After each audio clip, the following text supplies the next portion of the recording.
আমরা তো কথায় কথায় কত কিছুই বলে ফেলি তাই না? কিন্তু কখনো কি ভেবে দেখেছি রাগের মাথায় বলা একটা কথা কতটা গভীর দাগ কেটে যেতে পারে?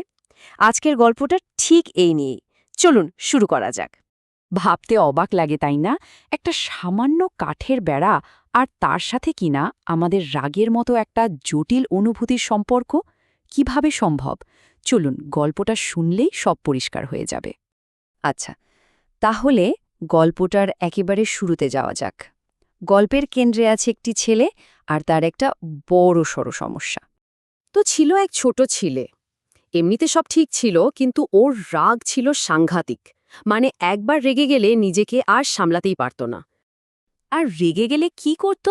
ওর মাথায় যা আসতো কোনো বাজবিচার না করে শটান বলে দিত। এতে যে ওর চারপাশের মানুষ, ওর আপনজনেরা কতটা কষ্ট পেত সেটাও একদমই বুঝত না। তো এই সমস্যার একটা সমাধান তো দরকার। আর ঠিক এখানেই গল্পটা একটা দারুণ মোড় নেয়।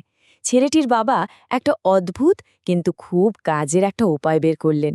তিনি ছেলেটির হাতে তুলে দিলেন একটা হাতুড়ি আর এক ব্যাগ ভর্তি পেরেক। ভাবুন একবার, হাতুড়ি আর পেরেক দিয়ে রাগ কমানোর চেষ্টা। কে জানতো যে এই সামান্য জিনিসগুলোই এত বড় একটা শিক্ষার কারণ হয়ে দাঁড়াবে? বাবার প্ল্যানটা ছিল একদম সহজ। তিনি বললেন, শোনো, এখন থেকে যখনই তোমার রাগ উঠবে তুমি সোজা বাড়ির পেছনের কাঠের বেড়াটার কাছে যাবে আর তাতে একটা করে পেরেক পুঁতে দেবে। আর যেদিন তুমি পুরোটা দিন নিজের রাগকে কন্ট্রোল করতে পারবে সেদিন ওই বেড়া থেকে একটা পেরেক খুলে ফেলবে। কি দারুণ আইডিয়া, তাই না? এরপর থেকেই শুরু হলো ছেলেটার নিজেকে বদলানোর লড়াই। চলুন দেখি এই যাত্রায় কি হলো। ভাবা যায়, প্রথম কয়েকদিনে ছেলেটা বেড়াটাতে ৩৭টা পেরেক পুঁতে ফেলেছিল। ৩৭টা! মানে পুরো বেড়াটা প্রায় পেরেকে ভরে গিয়েছিল। যেন ওর ভেতরে সব রাগগুলো ওই বেড়াটার ওপর আছড়ে পড়ছিল। কিন্তু আস্তে আস্তে দিন গড়ানোর সাথে সাথে একটা পরিবর্তন আসতে শুরু করল। দেখা গেল প্রতিদিন পেরেক পোতার সংখ্যাটা কমছে। তার মানে ছেলেটার চেষ্টাটা কাজে দিচ্ছিল। ও নিজেকে নিয়ন্ত্রণ করতে শিখছিল। আর তারপর অবশেষে সেই দিনটা এলো, যেদিন একটাও নতুন পেরেক বেড়াতে গাঁথা হলো না। পুরো একটা দিন ছেলেটা নিজের রাগকে বশে রাখতে পেরেছিল। এটা ওর জন্য যে কত বড় একটা জয় ছিল তার বলার অপেক্ষা রাখে না। ছেলেটা তো খুব খুশি, কিন্তু গল্পের আসল শিক্ষাটা, সবচেয়ে বড় চমকটা কিন্তু তখনও বাকি ছিল। তো এবার শুরু হলো প্ল্যানের দ্বিতীয় ভাগ। যেমন কথা ছিল, ছেলেটা প্রতিদিন একটা করে পেরেক বেড়া থেকে খোলা শুরু করল, প্রতিটা শান্ত দিনের পুরস্কার হিসেবে। এভাবে খুলতে খুলতে একদিন বেড়াটা থেকে শেষ পেরেকটাও খোলা হয়ে গেল। ছেলেটা তো দৌড়ে গেল বাবার কাছে, খুব গর্বের সাথে খবরটা দিতে। আর ঠিক তখনই বাবা ওকে গল্পের সবচেয়ে জরুরি শিক্ষাটা দিলেন। বাবা ওকে নিয়ে গেলেন বেড়াটার কাছে, বললেন, তুমি অসাধারণ কাজ করেছ, আমি খুব খুশি। কিন্তু একটা জিনিস দেখো, এই যে বেড়াটার গায়ে এতগুলো গর্ত, এগুলো দেখতে পাচ্ছ? বেড়াটা কিন্তু আর কখনোই আগের মতো নিখুঁত হবে না। আর এই কথাগুলোই ছিল আসল।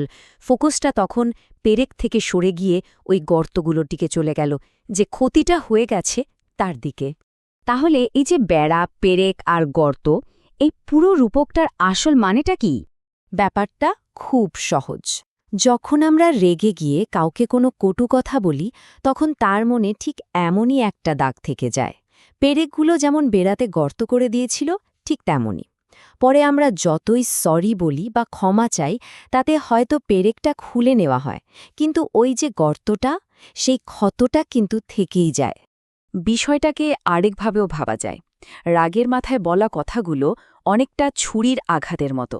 কাউকে ছুরি দিয়ে একবার আঘাত করে আবার সেটা বের করে নিলে ক্ষতটা হয়তো সময়ের সাথে সাথে শুকিয়ে যায়, কিন্তু দাগটা, ওটা তো সারা জীবনের জন্য থেকে যায়। কথার আঘাতও ঠিক সেরকম। চোখে দেখা যায় না, কিন্তু মনের গভীরে যে দাগটা কাটে তা হয়তো কখনোই পুরোপুরি মোছে না। এই ছোট্ট গল্পটা আসলে আমাদের সবার জন্য একটা আয়নার মতো।